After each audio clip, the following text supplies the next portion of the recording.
Bwana Alex, mambo vipi? Niko vizuri. Mambo mazuri kabisa. Jana umewashuhudia wekundu wa Msimbazi dhidi ya Mashujaa. Wametoka kufungwa goli 6 na Young Africans. Jana wanafungwa goli 2 na Simba. Tumewashuhudia nyota wa kigeni Libase Gwe kwa mara nyingine. Pengine kwako wewe mchezo ulikuwaje? Kwanza Mashujaa hawajafungwa magoli mengi na Simba kama ambao wamefungwa magoli mengi na Yanga kwa sababu ya ubora.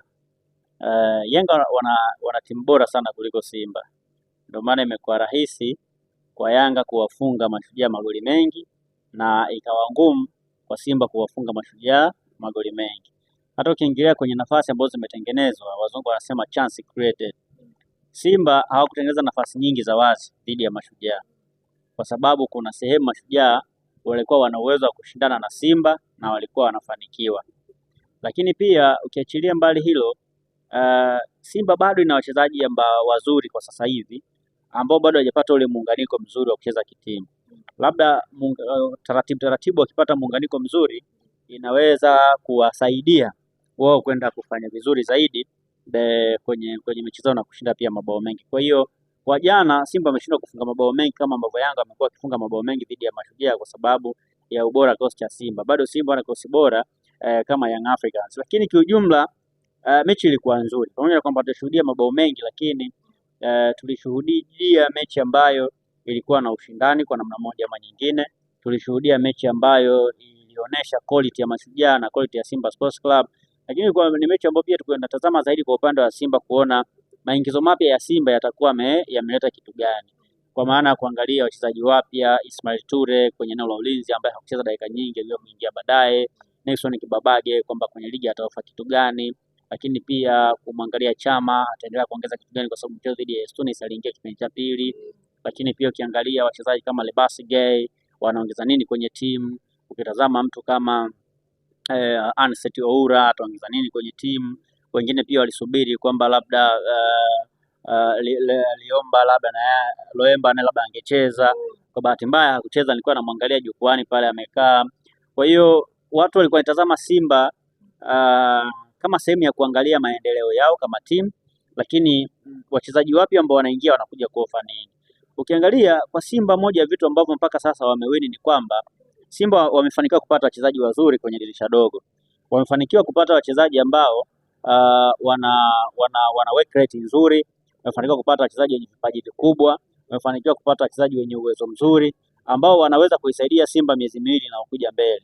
Yaani kama Simba itawavumilia vizuri na ikawapa muda wa kucheza mpira vizuri bila kuwapa pressure aina yoyote, naamini kwamba Simba itakuwa na timu tishio sana.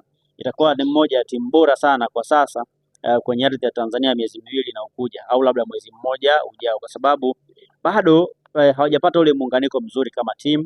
Lakini wakipata muunganiko mzuri kama timu, naamini watakuwa na uwezo mzuri sana wa kuwa challenge wapinzani, na watakuwa na uwezo mzuri sana wa kufanya vizuri dhidi ya mpinzani yoyote yule ambaye watakutana naye. Kwa bahati mbaya ni kwamba Simba walichelewa kutambulisha wachezaji mapema. Pengine kama Simba ingetambulisha wachezaji mapema na wakaanza kucheza hata kwenye mechi za Mapinduzi zile, inawezekana hata mchezo dhidi ya Tunis, kwa jinsi ambavyo Tunis walicheza kule ugenini kule Tunisia, pengine hata Simba wasingefungwa. Wangeweza hata kuwa challenge na kwenda kushinda ile mechi au kupata hata matokeo ya sare. Lakini kwa bahati mbaya ni kwamba walichelewa pia kuwatambulisha wale wachezaji. Kwa hiyo kitendo pia cha kuchelewa kuwatambulisha wale wachezaji kilisababisha wao wakashindwa kuwa na muunganiko bora ambao ungewasaidia kwenda kupata matokeo mazuri dhidi ya Tunis. Angalia ingizo la mtu kama Anset Oura, one of the best player. Yaani changamoto moja kwake ni fitness. Ikifika wakati akapata fitness ya kutosha na akakaa kwenye level nzuri, naamini atakuwa miongoni mwa wachezaji tishio ambao wataweza kuisaidia Simba kwa kiwango kikubwa sana, na atawasaidia sana kwa kiwango kikubwa kwa sababu ni mchezaji mwenye uwezo mzuri by the way. Ana skills, anaweza kudribble mpira, anaweza kupiga pasi, anaweza kutengeneza nafasi, lakini pia ile stamina yake, ni mtu ambaye technical awareness yake ni nzuri sana, kiasi kwamba ndani ya kosi ya Simba kwa namna ambavyo timu ilivyo miezi miwili na kuja mbele, atawaongezea kitu kikubwa sana. Ni mtu mwenye uwezo mkubwa sana, atawasaidia sana kwa kiasi kikubwa. Angalia mtu kama Lebasi Gay, ni mashine, yani ni mtu ambaye amesha prove kila kitu by the way. Na of course amecheza vizuri, amefunga bao, amesababisha penalty, ambayo Kibu Denis alikuja kuikosa ile penalty. Wanasema ile haikuwa penalty. No, ile ilikuwa penalty ya wazi kabisa. Ile haikuwa, of course, yes, haikuwa penalty. Yes, haikuwa penalty kwa sababu Lebase ndio, lakini mimi nimesema amesababisha penalty kwa sababu waliipewa. Kwa mfano kama wangeishinda, maana yake ingekuwa tayari wameshinda bao la penalty. Makosa sasa yameanza kujitokeza kwa waamuzi labda mapema. Sasa makosa ya waamuzi yapo tu, ila sasa kuna wakati huwa hatuyazingatii, ila tunazingatia sana ikicheza Simba na Yanga, Simba na timu nyingine au Yanga na timu nyingine, ila ikicheza leo Mashujaa na Coast hatuzingatii hiyo kitu, hatuzingatii makosa ya waamuzi. So makosa sio kwamba hayapo kwa waamuzi, makosa kwa waamuzi yapo, lakini wengi hawaya concede sana, kwa sababu kwenye hizi timu kubwa hatuyaoni mara kwa mara, lakini tiketi mzee za kawaida, labda Coast anacheza sijui na Mtibwa, makosa yapo tu, umeona. Ile sasa ni mechi ambazo namba kubwa ya watu hawazitazami, yaani watu wengi hizo mechi hawazitazami, kwa ile inasababisha sasa watu waone kwamba makosa ya waamuzi yamefanyaje, yameisha, lakini ukweli ni kwamba makosa ya waamuzi hajaisha, bado makosa ya waamuzi yako vile vile.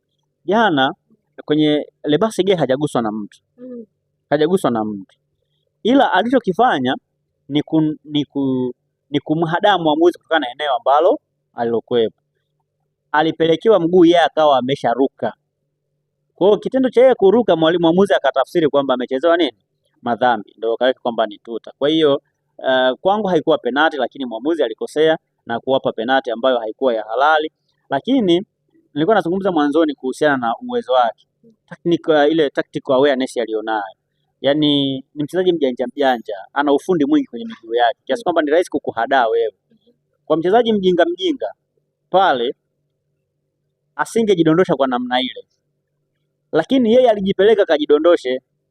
Yaani hakuwa na yaani alikuwa anaweza kumruka vizuri tu na asidondoke, ila alivyoona yule amenyanyua miguu akautoa mpira faster, ili yule miguu yake paka inafika kwake iwe mpira haupo, akanyanyua mpira faster pale, alafu yeye akajirusha kabla hata miguu haijaja, kwa sababu anaamini kwamba mwamuzi anatazama kitu within a second, ndani ya sekunde ndo anatazama.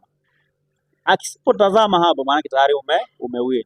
Kwa bahati kukatokea delay ya mwamuzi kutazama, yeye akawa tayari amesharuka. Kwa hiyo ile mwamuzi akatafsiri kwamba ni penalty. Ni vitu vya kiujanja ambavyo mara nyingi wachezaji huwa wanafanya, hasa ukitazama ligi kama La Liga, Premier League, ni vitu ambavyo vinafanyika mara nyingi. Kwa bahati mbaya zetu sasa wameshaenda kuchukua kuwa na VAR. Hata ile mechi ya jana kama kungekuwa na VAR, ile bao lisingekubali, ile penalty isingekuwepo, kwa sababu mwamuzi angeenda kujiridhisha zaidi. Lakini kwa bahati mbaya hakuenda kutazama. Kwa sababu hakwenda kutazama, ile ikawa ni faida kwa nani? Kwa Simba. Wakapata mkwaju wa penalty ambao mwisho wa siku hawakuweza kuutumia vizuri, lakini kama wangefunga ile bao lingekuwa ni bao lingine ambalo limetokana na makosa ya waamuzi, lakini pia limetokana pia na ubora wa Lebase Gay kutokana na kile ambacho alikifanya. Kwa hiyo ile ni mashine, amefanya kazi nzuri, amejitahidi sana kuifanya Simba yetu mtishio, na tumeona combination ya Ansett Oura na Lebase Gay ikifanya kazi vizuri. Hakuna timu ambayo itatamani kucheza na Simba, hakuna timu ambayo itatamani kukutana na Simba wachezaji wakiwa kwenye ubora.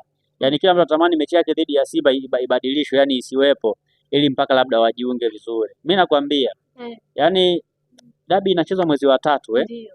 Mwezi wa 3. Yanga watakiwa kuwa makini sana kwa sababu mpaka mwezi wa 3 kutakuwa kuanzia leo kutakuwa kuna kama wiki 5 fulani wachezaji watakuwa wamekaa pamoja, watakuwa wameiva. Atagaragazwa mtu pale Benjamin Mkapa, mtaona. Yaani ule moto wale basi gae Ansett Oura, ukitazama pale kuna Clatous Chama nyuma. Kuna Morris Abraham. Huo moto wake hakuna mtu atataka kuwasubiri Simba. Yaani kila mmoja atawakimbia Simba kutokana na uwezo wale wanao kwa wachezaji wao ambao wanacheza kwa eneo la mbele. Ni swala la muda tu, kila kitu kitazungumzwa, kitajizungumza chenyewe. Lakini mimi naamini Simba wana timu bora sana. Wana timu ambayo miezi miwili au mwezi mmoja ujao au wiki 6 zinazokuja mbele watakuwa na uwezo wa kucheza dhidi ya mpinzani yoyote na wakapata matokeo ya ushindi. Watakuwa na uwezo wa kucheza na mpinzani yoyote na wakapata matokeo ya ushindi.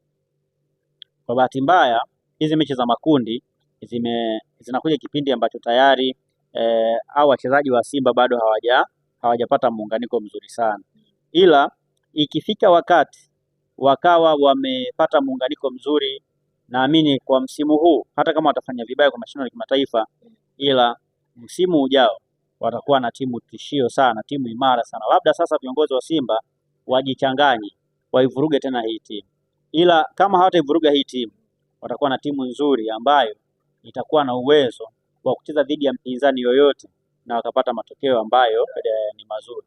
So far naamini wana timu nzuri, wana timu ambayo itaimarika taratibu, na kuna wachezaji pale itabidi tu waondoke, hakuna namna. Wanasema Mpanzu ni kama kazini kwake kuna kazi sasa hivi. Yaani sio tu Mpanzu, yaani Eli Mpanzu, Kibu Denis, yaani wale wote kina Neo Maema wanatakiwa kujitazama, kina Neo Maema wote wale, kina Nabi Kamara wanatakiwa kujitazama kwa jicho la tatu, kwa sababu kuna wachezaji pale Simba wako serious sana.